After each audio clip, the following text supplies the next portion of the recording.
Ozzy Osbourne is gone at 76. The Prince of Darkness took his final bow and the internet detonated. Within minutes, Metallica hailed him as a guiding force. Elton John called him a true legend, and Drake paid his respects. But new details have emerged, revealing a chilling final message that has left the public speculating if the rock icon knew his time was coming and tried to warn us. In his last concert, fans noticed that the Crazy Train singer alluded to his own demise with his last song, and the family has finally commented on it. Stick with us, where we go over the latest details and review Hollywood's response to this new information.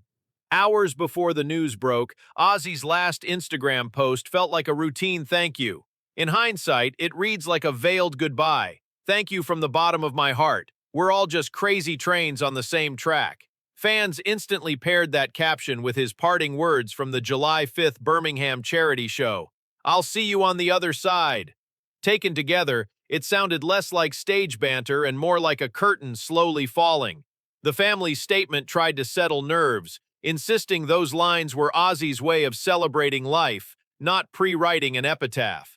Yet the timing couldn't have been sharper. He posted, he performed, and 2 weeks later he was gone. Conspiracy threads flared overnight, dissecting every lyric of that closing song, every grin he flashed from the Black Throne, searching for clues he'd silently accepted his fate.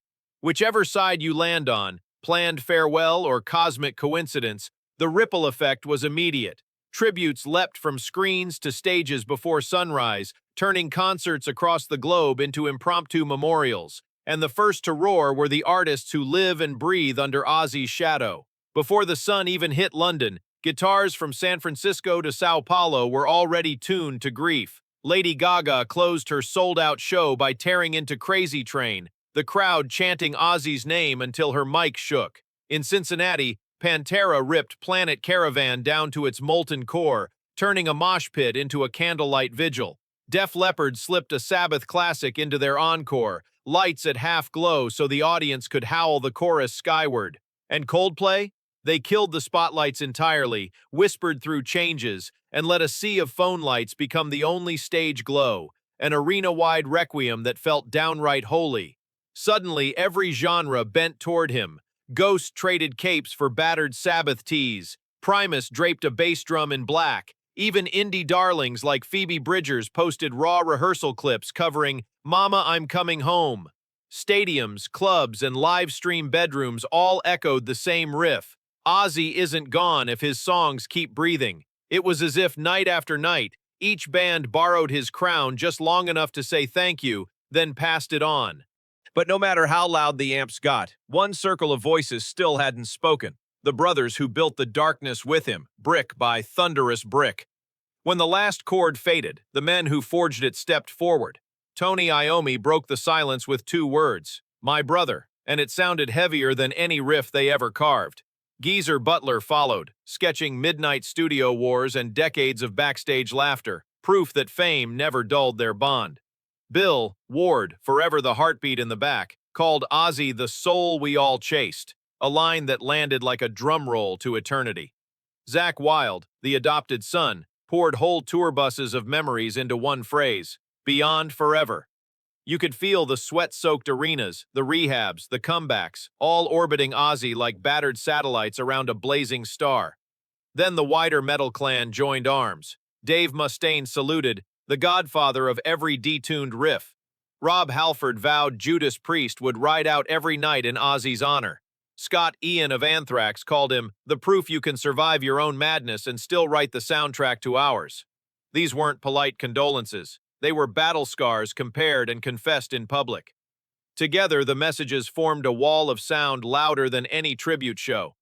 And while that wall echoed across metal forums, a tidal wave of voices, actors, pop icons, even rap royalty was already gathering just beyond the distortion. Black Sabbath sealed the circle with a single line, "Family forever." Jason Momoa fought tears on Instagram, swearing Ozzy taught him fearlessness. Youngblood vowed every scream he ever belts will carry the prince's name. Metallica posted a love letter thread, listing the riffs that shaped their DNA. Elton John called him a legend and the funniest madman I've ever met. Adam Sandler flashed back to Little Nicky, crowning Ozzy the ultimate cameo king. Questlove saluted the original Heavy, reminding drummers everywhere who set the meter. Flavor Flav dropped selfies and a raw, much love, rest easy. 3 words that hit harder than essays. Def Leppard dimmed the house lights and let the crowd finish changes. Pearl Jam's Mike McCready said goodbye to our North Star. Josh Brolin confessed teenage nights scored by Sabbath riffs still echo in his head. The Rolling Stones camp called Ozzy's last Birmingham show one hell of a goodbye. Billy Corgan admitted every Pumpkins chord owes a debt to that Birmingham roar. Ice-T fired off a blunt, R.I.P. Ozzy, reminding everyone he'd just seen him backstage. And Drake? He showed up at the Black Sabbath bridge at midnight, poured a silent shot, and vanished before cameras could catch the grief. It felt like the whole cultural map had paused to sign one massive condolence card. Yet lurking under the applause was a digital déjà vu. Days earlier, the internet had already killed Ozzy once, and that false alarm was about to twist the real farewell into something stranger. Just a week before the real headline crashed every feed, Ozzy died online. Again. ClickFarm channels pumped out AI-voiced obits, recycled tour photos, and slapped "breaking" on thumbnails. Millions clicked, bots celebrated the views, and frantic fans started grief posting. Within hours, Kelly Osbourne slammed the fakes, Snopes stamped the rumor false, and everyone exhaled, or so they thought. That hoax reset the panic meter. So when July 22nd's real news flashed across phones, half the internet stalled, fact-checking, refreshing, refusing to cry twice in 1 week. Conspiracy threads tangled with condolences. Some shouted deep fake, while others spammed candle emojis. The noise blurred reality, making Ozzy's actual goodbye feel like another algorithm trick. The confusion warped his final message into something almost supernatural. Was "see you on the other side" a playful wink? Or proof he knew? Fans picked apart every lyric, and that's exactly what happened. By sunrise, the fans had transformed grief into action, building shrines, blasting playlists, and proving that Ozzy's final riff wasn't an ending, it was an invitation. Barrett headlines tracked celebrity tears. Ordinary fans etched something deeper. Within hours, the Black Sabbath bridge in Birmingham turned into a living altar, candles flickering beside battered vinyl sleeves, hand-lettered signs reading, "See you on the other side, mate." Across the Atlantic, Hollywood's Rainbow Bar plastered TV screens with vintage Ozzy interviews as bikers raised silent pints. Spotify's homepage glitched for a moment when playlists labeled "For Ozzy" spiked into the millions, proof that grief can crash servers as fast as it crashes hearts. On TikTok, teenagers who'd only known the reality show Dad stumbled upon War Pigs riffs and filmed their first headbangs in real time. Viral reminders that chaos still recruits new soldiers. Comment sections morphed into confession booths. Strangers thanking Ozzy for soundtracking breakups, bad shifts, recovery victories, or just making misfits feel less alone. Parents posted grainy footage of toddler mosh pits in living rooms. Grandparents dropped stories of sneaking out to 1970s club gigs.